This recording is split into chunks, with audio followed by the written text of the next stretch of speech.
Welcome to the Banker Lamp. Please enjoy the video. In this video, I will show how to make tuna lumpia. First, combine your drained tuna with minced carrots and chopped onions in a bowl. Add 1 tablespoon of soy sauce and 1 teaspoon of black pepper for flavor. Mix in 1 egg to help bind the filling. This simple mixture forms the delicious core of your lumpia, ensuring a savory and well-seasoned taste. Make sure all ingredients are thoroughly combined before moving to the next step. Now, let's master the wrapping. Take 1 lumpia wrapper and position it like a diamond. Place about 1 tablespoon of your tuna mixture near the bottom corner. Fold that bottom corner over the filling, then bring in the 2 side corners to create an envelope shape. Roll it up tightly from the bottom towards the top point. A tight roll prevents the filling from escaping during frying, ensuring a perfect lumpia every time. Next, it's time to fry these delicious rolls.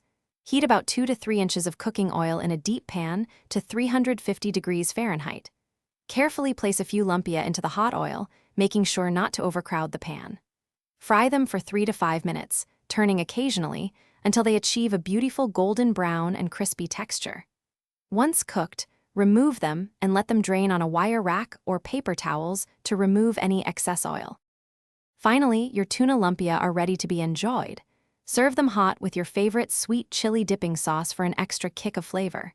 These crispy, savory rolls make a fantastic appetizer for gatherings or a satisfying snack anytime. They are truly a crowd pleaser. Also, for easy meal prep and storage, check the description below for a link to some fantastic leak-proof containers and other great deals. Thanks for watching. Thanks for watching. If this was helpful, leave a like and consider subscribing. See you next time.